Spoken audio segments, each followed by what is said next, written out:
morning, class 8. Good morning. Today Good we will morning. read or revise chapter 5, Coal and Petroleum. So open your books and the page number is 56. Chapter 5, Coal and Petroleum. This is your revision class.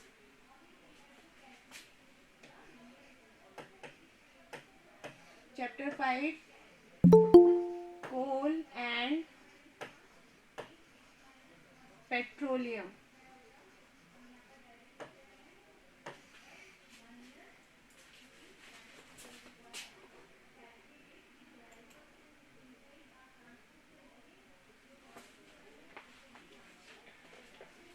So first of all, we will read about what is natural source. Natural source क्या होते हैं? Natural source वो sources होते हैं जो कि हमें nature से मिलते हैं, ठीक है, बिना मतलब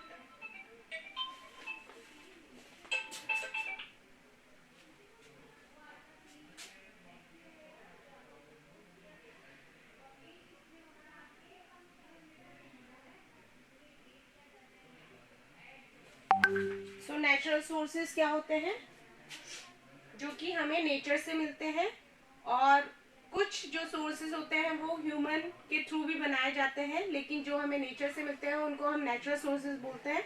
और ये जो नेचुरल सोर्सेज होते हैं वो 2 टाइप्स में डिवाइड कर सकते हैं हम। First is inexhaustible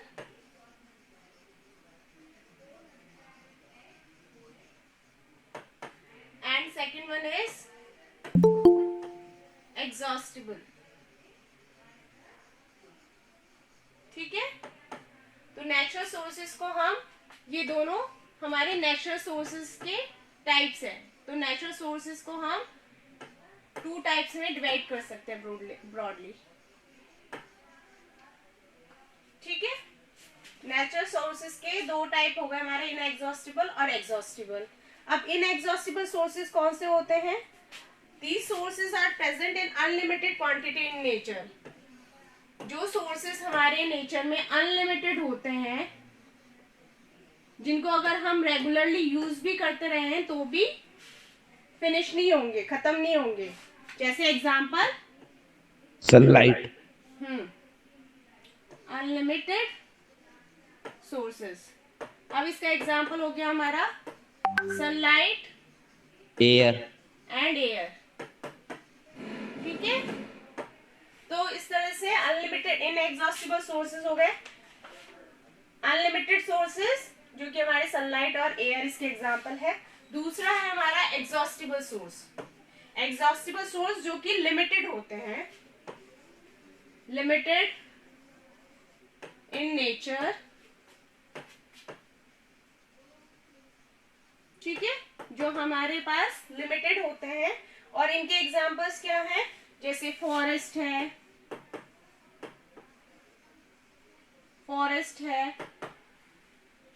wild life, minerals, बहुत सारी चीजें हैं जो कि एग्जॉस्टिबल सोर्सेज है,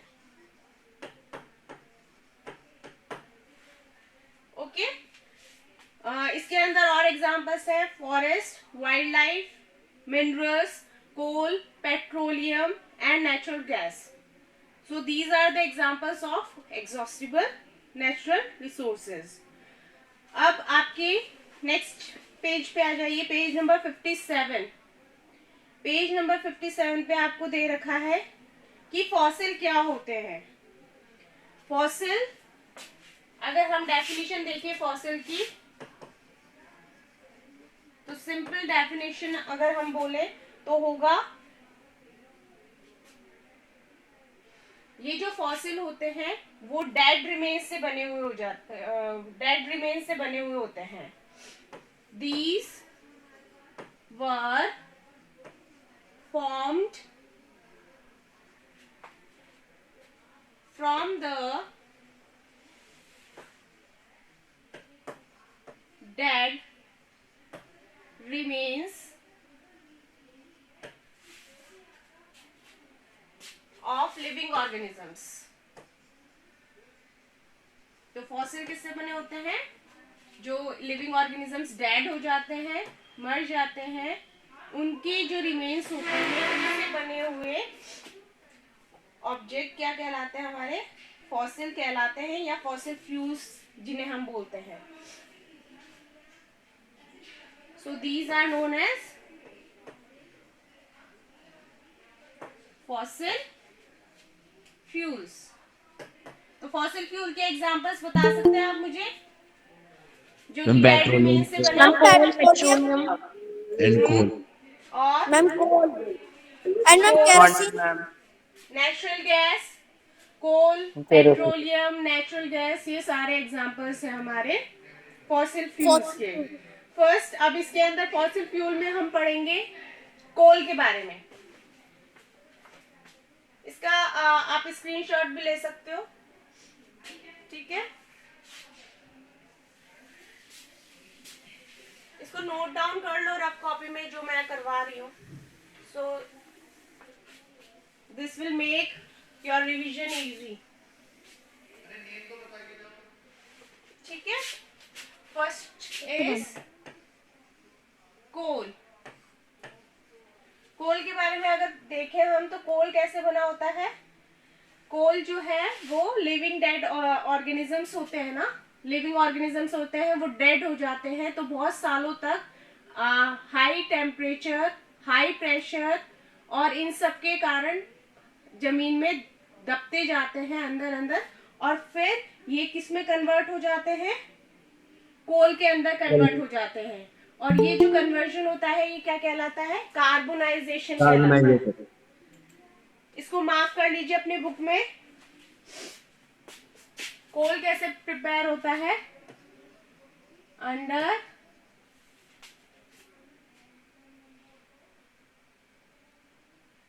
high pressure and high temperature, under high pressure and high temperature,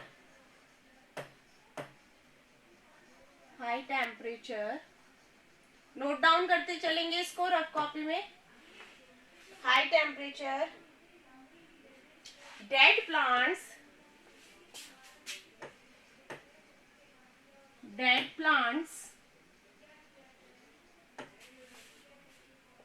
got slowly converted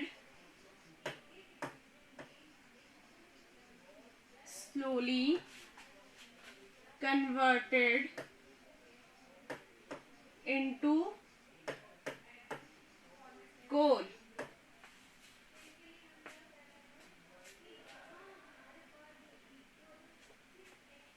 and what is carbonisation? Second definition लिख लीजिए इसकी, कार्बोनाइजेशन की। कार्बोनाइजेशन क्या होता है इसको भी आप मार्क कीजिएगा। ये स्मॉल पॉइंट्स हैं जो कि आपको लर्न करना है अच्छे से। कार्बोनाइजेशन होता है the slow process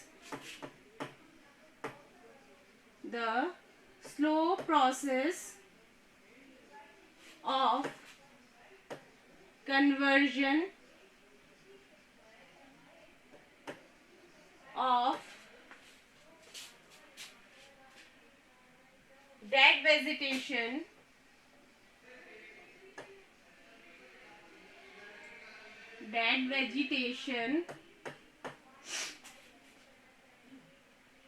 into coal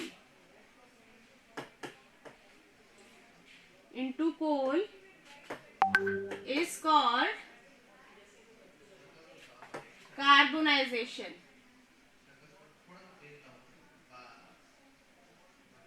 ठीक है?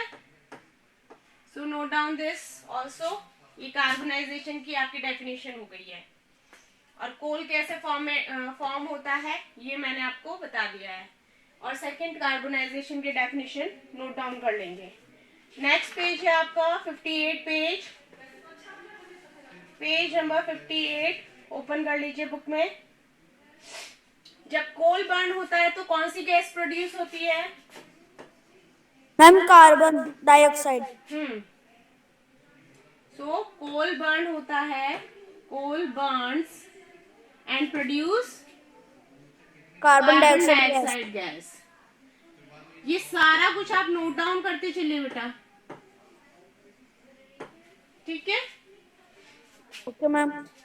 अब कोल जो है वो जब इंडस्ट्री में प्रोसेस किया जाता है तो कुछ प्रोडक्ट्स बनाए जाते हैं, जैसे कि कोक है, कोल तार है, कोल गैस है।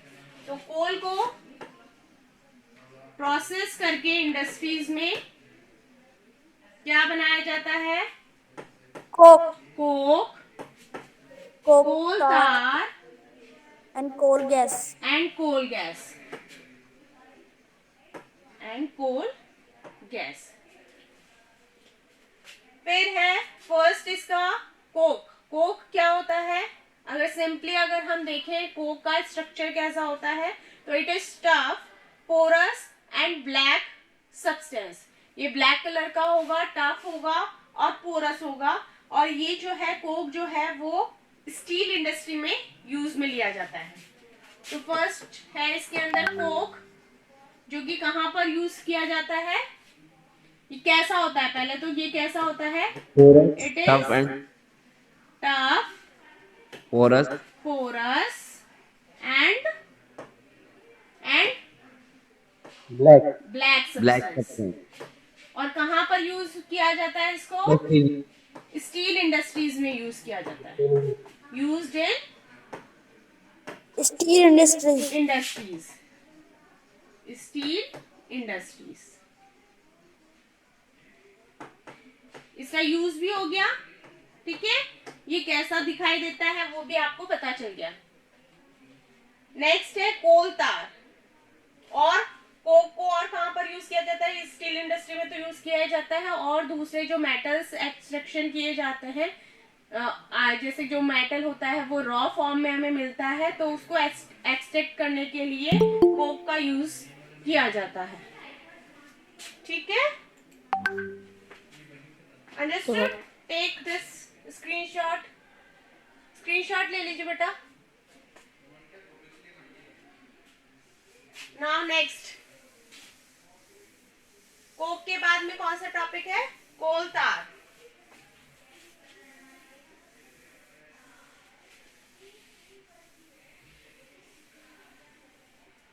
नेक्स्ट है कोल तार। कोल तार, व्हाट इज कोल तार? कैसा दिखाई देता है? It is black, it is black and thick liquid. मतलब ये लिक्विड फॉर्म में होता है, thick liquid with unpleasant smell. और इसकी स्मेल कैसी होती है? अनप्लीजेंट होती है, मतलब हम सहन नहीं कर सकते हैं, अच्छी नहीं लगती है इसकी smell. And unpleasant,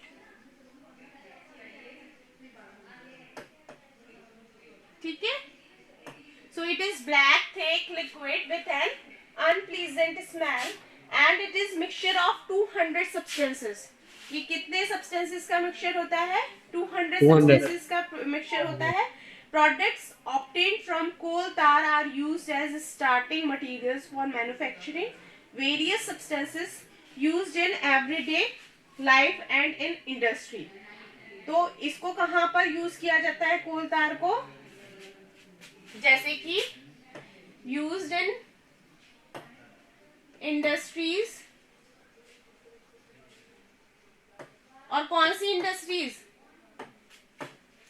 ma'am synthetic dyes की। सिंथेटिक डाइज बनाए जाते हैं जिन इंडस्ट्रीज में। ड्रग्स, मैम ड्रग्स बनाए जाते हैं और एक्सप्लोजिव, एक्सप्लोजिव्स, परफ्यूम्स, एक्सप्लोजिव्स हो गए, परफ्यूम्स हो गए और plastics, paints, plastics, photographic, paints और roofing material, photographic material, photographic and proofing material, photographic and roofing proofing material. Materials. तो इन इंडस्ट्रीज में ये कोल तार यूज किया जाता है। नेक्स्ट है जो नैफ्थलीन बॉल्स है, वो किसको यूज किया, कहाँ पर यूज किए जाते हैं? जब हम जैसे कपड़े वगैरह में रखते हैं नैफ्थलीन बॉल्स को, देखा है आपने घर में यूज करते हैं ना naphthalene balls. Yes, ma'am. Yes ma'am. White white colour की होती है। उनसे क्या होते हैं, जो छोटे छोटे कीड़े हो जाते हैं जो कपड़ों के अंदर, या हम जब भी स्टोर करके रखते हैं कुछ चीजें, तो उनको वहां पर वो इंसेक्ट्स ना आए, इसलिए हम नैफ्थलीन बॉल्स वहां पर रखते हैं। तो उनकी उसकी अजीब सी स्मेल होती है। और ये नैफ्थलीन बॉल्स भी किससे बनी हुई होती है? हाँ, कोल तार से हम निकालते हैं, मतलब उससे बनाते हैं। अब नेक्स्ट है, these days bitumen a petroleum product is used in place of coal tar for metalling the roads. roads का जो मेटलिंग किया जाता है, रोड्स फॉर्मेशन की जाती है,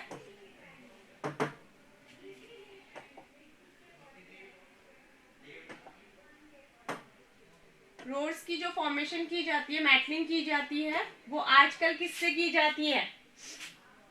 मैम बिचुन से। पहले कोल तार से किया जाता था, अब कोल तार के प्लेस पे हम बिटुमेन यूज करते हैं। ठीक है,